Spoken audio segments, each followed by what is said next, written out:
আজকে আমরা যে গল্পটা এক্সপ্লেইন করতে যাচ্ছি তার নাম সাহারা। সময়টা ১৯৬৫ সাল। আমরা দেখতে পাই আমেরিকার সিভিল ওয়ার বা গৃহযুদ্ধ প্রায় শেষের দিকে। এই সময়েই আমাদের নজর একজন ক্যাপ্টেনের ওপর পড়ে, যার হাতে একটা সোনার কয়েন আছে। সে সোনার কয়েনে ভর্তি বাক্সগুলো তার আধুনিক লোহার জাহাজে লোড করাচ্ছিল। জাহাজটির ওপর লেখা ছিল CSA, অর্থাৎ কনফেডারেশন অফ সাউথ আমেরিকা, যা আজকের দিনে সাউথ ইন্ডিয়া নামে পরিচিত। ঠিক তখনই নর্থের কিছু আর্মি তাদের ওপর হামলা করে দেয়, কিন্তু ক্যাপ্টেন এর পরও জাহাজটাকে পানিতে নামিয়ে দেয় এবং জাহাজের ইঞ্জিন বন্ধ করে দেয়, যাতে অন্ধকারে তাদের জাহাজটা কেউ দেখতে না পায়। এভাবেই সে শত্রুদের হাত থেকে বেঁচে যায়।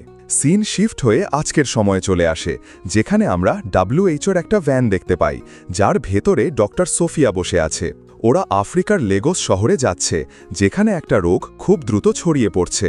যখন ওরা ওই রোগীর পরীক্ষা করে, তখন তারা বুঝতে পারে যে এর অবস্থাও আগের কিছু কেসের মতোই।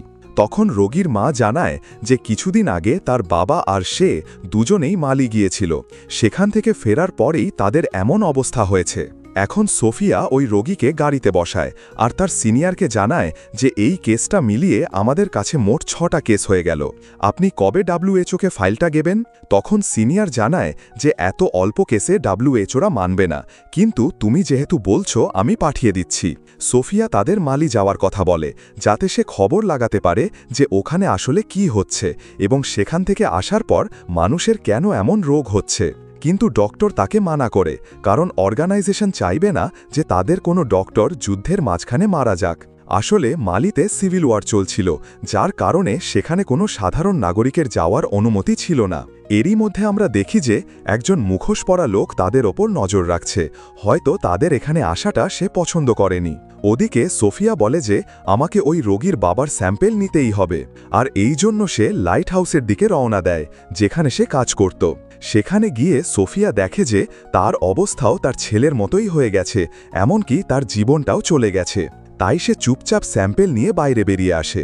এই সময় কাছের সমুদ্রে আমরা একজনকে বোটিং করতে দেখি, যে সোফিয়ার দিকেই তাকিয়েছিল।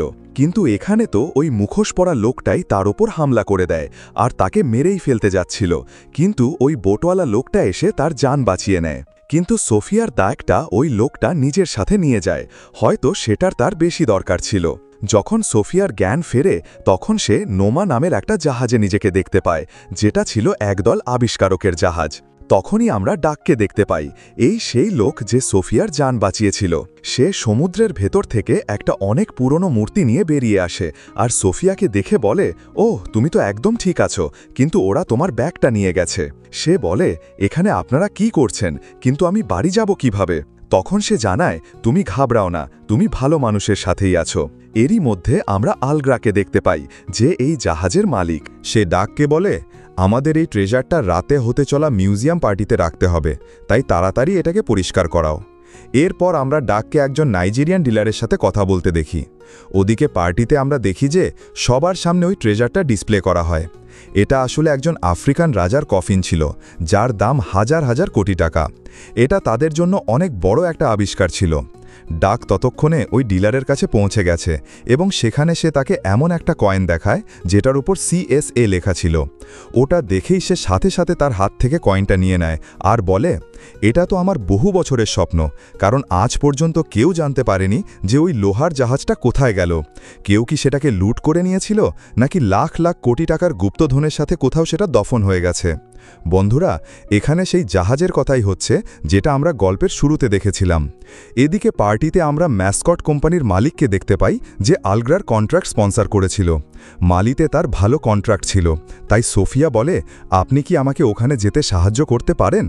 তো সে বলে, ওখানে যাওয়াটা বিপদের, কিন্তু তুমি যখন বলছো আমি কিছু একটা করছি। কিছুক্ষণ পর সেখানে ডাকও চলে আসে আর ওই কয়েনটা জেমসকে দেখায় এবং সেটার ইতিহাস বলতে শুরু করে, যে এই কয়েনটা মালিতে থাকা একজন মানুষের কাছে পাওয়া গেছে, আর নিশ্চিতভাবেই ওই লোহার জাহাজের ধ্বংসাবশেষও ওটার আশেপাশেই কোথাও হবে। এটা দেখে জেমস খুব খুশি হয় আর আলগ্রা ও ডাককে 3 দিনের জন্য মালি যেতে বলে, যেখানে গিয়ে তারা এই কেসের পুরো ছানবিন করবে এবং তারপরে রিসার্চ অপারেশন শুরু করবে। পরের দিন যখন ওরা পোর্টে পৌঁছায়, তখন তারা দেখে ডক্টর জ্যাক আর সোফিয়া সেখানে বসে আছে। তারা ওদের দেখে বলে, আমরা তোমাদেরই অপেক্ষা করছিলাম। সে জানায় যে জেমস আমাদের বলেছে তোমাদের সাথে মালি যেতে। এটা শুনে সে তাকে বসিয়ে নেয় আর 5 জন মিলে সমুদ্রের রাস্তায় দিয়ে মালির দিকে রওনা হয়। রাতে যখন সবাই একসাথে খাচ্ছিল তখন ডাক সোফিয়াকে এই কয়েনটার ব্যাপারে জানায় আর বলে যে ক্যাপ্টেন টমের ওই লোহার জাহাজটা খুঁজে বের করাটা তার ছোটবেলার স্বপ্ন ছিল। পরের দিন ফাইনালি ওরা মালি পৌঁছে যায়। তারপর সোফিয়া নিজের রাস্তায় চলে যায় আর ওরা সেই লোকটার বাড়ির দিকে যায় যেই কয়েনটা খুঁজে পেয়েছিল। কিন্তু সেখানে গিয়ে সে জানতে পারে যে লোকটা তো মারা গেছে। এই জন্য ওরা খুব পরেশান হয়ে যায়, কারণ এখন তাদের কাছে আর কোনো অপশান বা ক্লু বেছে নেই যেটা দিয়ে তারা ওই কয়েনের রহস্য পর্যন্ত পৌঁছাতে পারবে। তখনই ডাক একটা মসজিদ দেখতে পায়। সে সেটার ভেতরে যায় আর সেখানকার প্রধানের সাথে দেখা করে। আসলে বন্ধুরা, এই ধরনের ধার্মিক জায়গায় পুরনো কাগজপত্র সবসময় রাখা থাকে। তাই ডাক তাদের ওই জাহাজটার ব্যাপারে বলে যে একদিন ওটা এই পোর্টে এসেছিল। আপনারা কি এ ব্যাপারে কিছু বলতে পারবেন? তখন ওই লোকটা তার পুরনো কাগজপত্র খুঁজতে থাকে, যার এক কোণায় লেখা ছিল, একটা জাহাজ এখানে একটা পোর্টে এসেছিল, কিন্তু সেটার ভেতরে কেউ বেঁচে ছিল না। সেদিন নদীও অনেক উত্তাল ছিল, আর তাই ওটা ভেসে যাও শহরের দিকে চলে গেছে। ব্যাস, এতটুকুই ওই কাগজপত্রে লেখা ছিল। কিন্তু এই তথ্যটাই ডাকের জন্য অনেক বেশি ছিল। তাই সে সাথে সাথে জেমসের সাথে দেখা করে আর তাকে সবকিছু জানায়। এরপর ওরা শহরের দিকে রওনা দেয়। যাওয়ার পথে ওরা তাদের সোনালিতে কিছু একটা দেখতে পায়। তাদের সাথে থাকা সঙ্গী যখন চেক করে তখন তারা এক ধরনের মাটি পায়, যেটা হয়তো মরিচা হতে পারে। ওটা দেখে ডাক বলে, এমন বহুমান পানিতে মরিচা পাওয়াটা বেশ ভাবার বিষয়। এরই মধ্যে মালির মিলিটারি বোট তাদের দিকে আসতে থাকে। ভেতরে বসা সোলজাররা তাকে বারবার জিজ্ঞেস করছিল, ওই ডক্টররা কোথায় যাদের তোমরা নিয়ে এসেছ? আসলে ম্যাসকট হয়তো এখানকার ডিক্টেটরকে জানিয়ে দিয়েছিল যে তোমার শহরে ছড়িয়ে পড়া রোগটা খুঁজে বের করতে 2 জন ডক্টর এসেছে, তাদের আটকে দাও, না হলে তোমার জন্য সমস্যা হবে। ডাকও বুঝে যায় যে নিশ্চয় কিছু একটা গড়বড় আছে, তাই এরা বারবার ডক্টরের নাম নিচ্ছে। এই জন্য সে তাদের বলে, আমার তো বেশি ইংরেজি আসে না, চলো একসাথে পোর্ট পর্যন্ত যাই, ওখানে কথা বলা যাবে। এই বলে সে তাদের দিকে একটা দড়ি ছুঁড়ে দেয়, যেটা তারা নিজেদের বোটে বেঁধে নেয়। তারপর সে তার বন্ধুদের ইশারা করে দেয়, আর সাথে সাথে তারা বোটের স্পিড বাড়িয়ে দেয়, যার ফলে ওই মিলিটারি বোটটা উল্টে যায়। এরপর ডাক দড়িটা কেটে দেয় আর সেখান থেকে সামনের দিকে এগিয়ে যায়। কিন্তু তাদের বিপদ এখনও শেষ হয়নি, কারণ কিছু দূরেই তারা আরও 2টো বোট দেখতে পায়, যারা তাদের ওপর গুলি করছিল।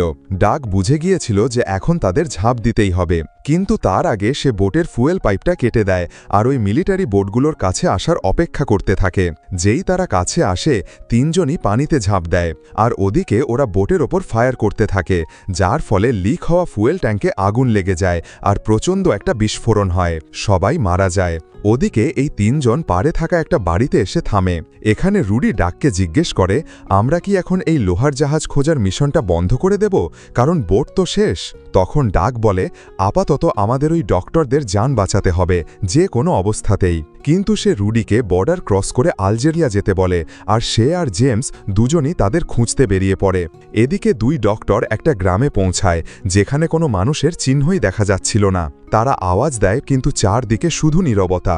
তখন সোফিয়া একটা ঘরে যায়, যেখানে সে কিছু মানুষের লাশ দেখতে পায়, যাদের মৃত্যু ওই একই রোগের কারণে হয়েছে, যা খুবই অবাক করার মতো ছিল। সকাল হলে তারা ওই লোকগুলোকে দফন করে দেয়। ওদিকে রুডিও আলজেরিয়ার বর্ডার ক্রস করে ফেলে। অন্যদিকে সোফিয়া গ্রামে একটা কুয়া খুঁজে পায়, যেটার ভেতরে সে যাওয়ার সিদ্ধান্ত নেয়, হয়তো কোনো সূত্র পাওয়া যেতে পারে। নিচে গিয়ে সে পানির স্যাম্পল নিতে থাকে, কিন্তু তখনই জ্যাক জানায় যে ওপরে কিছু মিলিটারি লোক এসেছে, আমি তাদের সাথে কথা বলে আসছি। কিন্তু কিছুক্ষণ পরই হঠাৎ করে গুলির শব্দ হতে থাকে। শুধু জ্যাককে ছাড়া বাকি সবাইকে মেরে ফেলা হয়। নিচে কুয়ার মধ্যে বসে থাকা সোফিয়া খুব ভয় পেয়ে যায়। এরই মধ্যে সেখানে একটা চপার নামে, যার ভেতরে মালির ডিক্টেটর কাজিম বসেছিল। সে জ্যাকের কাছে এসে জিজ্ঞেস করে, ওই লেডি ডক্টর কোথায়? ওদিকে এই চপারের আওয়াজ শুনে ডাক আর জেমসও বুঝে যায় যে ওরা আশেপাশেই কোথাও আছে, তাই সবাই দ্রুত তাদের কাছে যায়। কিন্তু এখানে তো কাজিম প্রচণ্ড রেগেছিল। সে জ্যাককে গুলি করে দেয় আর নিজের লোকদের অর্ডার দেয়, ওই মেয়েটাকে যত তাড়াতাড়ি সম্ভব খুঁজে বের করো, ও এখানেই কোথাও আছে। এই বলে সে উড়ে যায়, আর এই সব কিছু দূর থেকে একটা ছালে বসে ওরা দেখছিল। এখানে কাজিমের লোকেরা তাদের খোঁজাখুঁজি চালিয়ে যায় আর সবাইকে এক এক করে মারতে শুরু করে। একবার তো ডাকের জান যেতেই বসেছিল, কিন্তু পেছন থেকে সোফিয়া এসে লোকটাকে মেরে ফেলে। কিন্তু নিজের বন্ধুর জান চলে যাওয়ায় তার খুব কষ্ট হয়। ডাক তাকে বোঝায় যে আমাদের এখান থেকে বেরিয়ে যাওয়া উচিত, কারণ এই জায়গাটা একদমই সেফ না। ওরা 3 জন কাজিমের এলাকা থেকে বেরিয়ে অন্য একটা এরিয়াতে পৌঁছে যায়, কিন্তু তারা এটা জানতো না যে ওখানের চেয়েও বেশি বিপদ এখানে, কারণ কিছু দূরেই তাদের সামনা হয় কিছু ঘোড়া সবারের সাথে। তারা এদের ধরে ফেলে আর নিজেদের রাজা গডিগোর কাছে নিয়ে যায়। সেখানে সে তাদের জিজ্ঞেস করে, তোমরা এখানে কি করতে এসেছো? সোফিয়া জানায় যে সে একজন ডক্টর এবং এখানে একটা রোগের চিকিৎসা খুঁজতে এসেছে। রোগের নাম শুনে সে তাকে একটা রুমে নিয়ে যায় যেখানে অসংখ্য মানুষ ওই একই রোগে মরে পড়েছিল। যখন সোফিয়া তাদের চেক করে তখন সে বুঝতে পারে যে এদের মৃত্যুর কারণও একই। গডিগো তাদের নিজের শহরে থাকার অনুমতি দিয়ে যায়। এরপর সোফিয়া ওখানকার পানির টেস্ট করে আর যা জানতে পারে তা ছিল হেরান করে দেওয়ার মতো। সেই কথাটাই সে ডাককেও জানায় যে এখানকার পানি বিষাক্ত হয়ে গেছে আর এটা প্রাকৃতিক কারণে নয়, বরং কেউ ইচ্ছে করে এটা করেছে, যার কারণে এই রোগটা দ্রুত ছড়িয়ে পড়ছে। এই একই কথা সে রাজাকেও জানায় আর বলে যে আমাদের এর উৎসটা খুঁজে বের করতে হবে। তখন রাজা বলে, ওটা তোমাদের কাজ, আমার কাজ হলো এখানকার মানুষের রক্ষা করা। অন্যদিকে আমরা জেমসকে ওখানকার বাচ্চাদের সাথে বল খেলতে দেখি। তার বলটা একটু সামনে চলে যায়, যেটা আনার জন্য সে একটা গুহার ভেতরে পৌঁছায়। সেখানে সে এমন কিছু দেখতে পায় যা সে কখনো ভাবতেও পারেনি। সে সাথে সাথে ডাককে ডাকে, আর ডাক যখন ওই জিনিসটা দেখে তখন তার নিজের চোখকে বিশ্বাস করতে পারছিল না। আসলে ওটা একটা পেইন্টিং ছিল, যার মধ্যে ওই লোহার জাহাজটারও ছবি ছিল, যেটা কোনো একটা শুকনো মরুভূমিতে চাপা পড়ে আছে। ডাক বলে 200 বছর আগে ওই জায়গায় নদী ছিল, কিন্তু এখন সেটা শুকিয়ে গেছে, তাই জাহাজটা ওপরে চলে এসেছে। আমাদের ওই নদী পর্যন্ত পৌঁছাতে হবে। তারা সেটার লোকেশন খোঁজার চেষ্টা করে। তখনই তারা ওই পেইন্টিংয়ে একটা দুর্গও দেখতে পায়, অর্থাৎ ওই নদীর আশেপাশে নিশ্চয়ই একটা দুর্গও থাকবে। তখন সে সোফিয়াকে বলে, হতে পারে যে পানিটা এই গ্রামগুলোতে আসছে সেটা ওই নদীরই, যেটা এখনও কোথাও না কোথাও আছে। হয়তো সেটার মধ্যেই এমন কিছু আছে যার কারণে এই রোগটা ছড়াচ্ছে। এরপর আর কি, 3 জনই ঘোড়ায় চড়ে সেই রাস্তায় বেরিয়ে পড়ে যেখানে আজ থেকে প্রায় 200 বছর আগে নদী ছিল। সেখানে তারা ওই দুর্গটাও দেখতে পায়। সেটার ওপরে চড়ার পর তারা দূরে একটা সোলার প্ল্যান্ট দেখতে পায়, যেটা ছিল ম্যাসকট এন্টারপ্রাইজের। কিন্তু এমন জায়গায় একটা সোলার প্ল্যান্ট তাদের কিছুই মাথায় আসে না। তখন ডাক সেদিকে আসতে থাকা একটা ট্রেন দেখতে পায়। তারা সেটার দিকে এগিয়ে যায় আর খুব চালাকির সাথে সেটার ভেতরে ঢুকে পড়ে। অন্যদিকে আমরা রুডিকে দেখি যে আলজেরিয়ার কাছে পৌঁছে গিয়েছিল। গোসল করার সময় সে তার কাপড়ের মধ্যে সেই লাল মরিচার স্যাম্পেলটা পায়, যেটা সে সেদিন বোট থেকে নিয়েছিল। যখন সেটা টেস্টিং করে তখন তার রেজাল্টটা আলগ্রাকা দেখায় আর সে হ্যারান হয়ে যায় যে এমন কিছু হতে পারে। এদিকে আমরা ওই 3 জনকে দেখি যারা এখন ওই প্ল্যান্টের ভেতরে পৌঁছে গেছে। সেখানে আমরা জানতে পারি যে এই প্ল্যান্টটা আসলে রেডিও অ্যাক্টিভ কেমিক্যাল বানানোর জন্য ব্যবহার করা হচ্ছে, যেটা এখানকার সূর্যের আলোতে খুব তাড়াতাড়ি তৈরি হয়। তখনই সোফিয়ার নজর কিছু কন্টেনারের ওপর পড়ে, যেগুলোকে আন্ডারগ্রাউন্ডে নিয়ে যাওয়া হচ্ছিল। তালা সেটার পিছু করে আর যখন বেসমেন্টের গেট খোলে তখন তাদের চোখ খোলা অবস্থাতেই থেকে যায়, কারণ সেখানে হাজার হাজার টন রেডিও অ্যাক্টিভ আর কিছু বিষাক্ত কেমিক্যাল বছরের পর বছর ধরে পড়ে আছে। কিছু তো লিকও করছিল, যেগুলো নিচে নিরোজা নদীতে গিয়ে মিশছিল, যার পানি পুরো মালি দেশ পান করে। আর এই কারণেই এই রোগটা খুব দ্রুত ছড়িয়ে পড়ছে। ওদিকে আলগ্রা আর রুডি দুজনই ওই রিপোর্টটা নিয়ে ইউএস অ্যাম্বাসিতে পৌঁছায় আর তাদের ওটা দেখায়। ওটা দেখে তারাও বিশ্বাস করতে পারছিল না যে এখানে এমন কিছুও হচ্ছে যা তারা জানতই না। এখন 3 জনই তাড়াতাড়ি সেখান থেকে বের হতে যাবে, ঠিক তখনই ম্যাসকটের লোকেরা তাদের ধরে ফেলে। তারপর ম্যাসকট সোফিয়াকে জিজ্ঞেস করে, তুমি এখানে কি করছো? তুমি এখানকার ব্যাপারে কিভাবে জানলে? তখন সে জানায় যে তোমার এই সোলার প্ল্যান্ট মানুষের যান যাওয়ার কারণ হয়ে দাঁড়াচ্ছে। কিন্তু সে বলে, আমরা এমন কিছুই করছি না, বরং আমরা ওয়েস্ট কেমিক্যালগুলোকে সোলারের সাহায্যে এনার্জিতে পরিণত করছি। তখন সোফিয়া তাকে জানায়, তুমি যে আন্ডারগ্রাউন্ডে কেমিক্যাল স্টোর করেছ সেগুলো নিচের পানিতে মিশে যাচ্ছে, যা পান করে মানুষ মারা যাচ্ছে। একবারের জন্য ম্যাসকটও বিশ্বাস করে ফেলে যে সত্যি সত্যি এমনটা হচ্ছে না তো। ওদিকে আমরা ডাক আর জেমসকে দেখি যাদেরকে ওরা একটা ট্রাকে বেঁধে কোথাও নিয়ে যাচ্ছিল। কিন্তু ডাক নিজের দিমাগ চালায় আর ওই সোনার কয়েনটা দিয়ে ট্রাকের পেছনের অংশটা খুলে ফেলে, যার ফলে দুজনই আজাদ হয়ে যায়। ওইদিকে ম্যাসকট কাজিমের সাথে দেখা করে আর তাকেও সোফিয়ার বলা কথাগুলো জানায়। তখন সে বলে, তোমার যদি ওই মানুষগুলোর জন্য এতই চিন্তা হয় তাহলে প্ল্যান্ট বন্ধ করে দাও, কিন্তু আমার টাকা যেন প্রতি মাসে আসতে থাকে। ওখানে ডাক আর জেমস দুজনই এখনও মরুভূমিতে ভটকরা। তাদের হাতে ট্রাকের পেছনের অংশটা এখনও লাগানো আছে।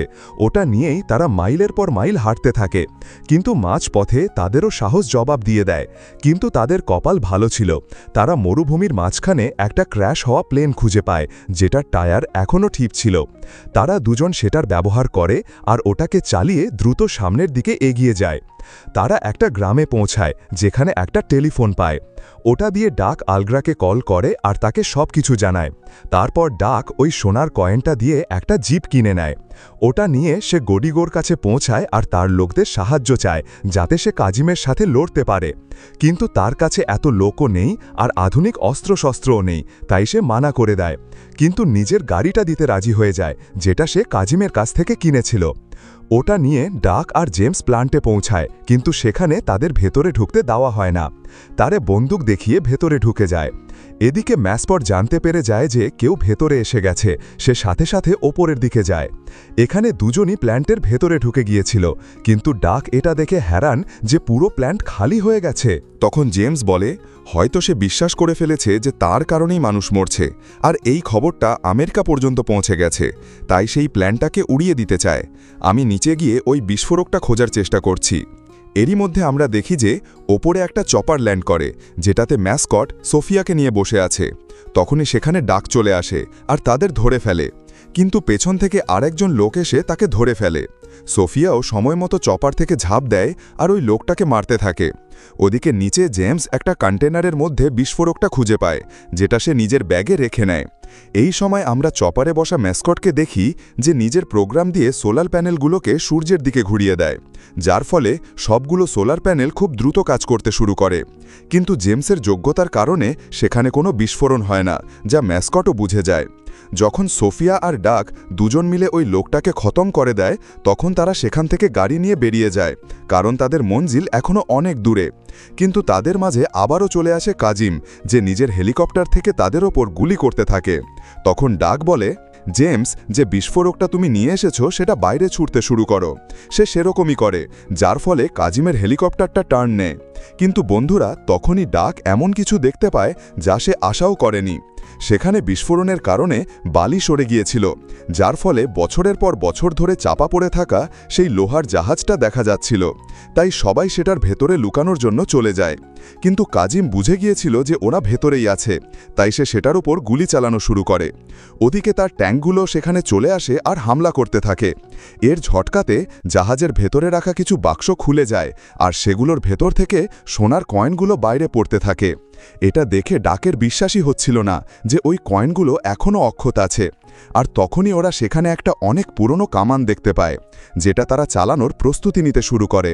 যেই কাজিম সামনে আসে তারা তাকে শ্যুট করে, যার ফলে সে মারা যায়। কিছুক্ষণ পর তার পুরো আর্মি সারেন্ডার করে দেয়। এটা দেখে ওরা হ্যারান যে এমনটা কিভাবে হলো। যখন তিনজন বাইরে এসে দেখে, তখন সেখানে গড়িগোড়োর লোকেরা দাঁড়িয়েছিল, যারা তাদের চারদিক থেকে ঘিরে ফেলেছিল, যার কারণে কাজিমের আর্মি হেরে যায়। ওদিকে আমরা আমেরিকাতে থাকা ম্যাসকটকে দেখি, যার ড্রিঙ্কের মধ্যে সেই প্রাক্তন সিআইএ এজেন্ট বিষ মিশিয়ে দেয়, যার ফলে সে সেইভাবেই মারা যায় যেভাবে সে অন্যদের মেরেছিল। এদিকে আমরা ডাক আর সোফিয়াকে দেখি, যারা এখন একে অপরের সাথে আছে। ডাক ওই গুপ্তধনটা গডিগোড়ো লোকদের জন্য ছেড়ে দিয়েছে, কারণ এই রোগে সবচেয়ে বেশি ক্ষতি তাদেরই হয়েছিল, আর ওই গুপ্তধনের ওপর সবচেয়ে বেশি হকও তাদেরই। আর এরই সাথে এই গল্পটা এখানেই শেষ হয়ে যায়।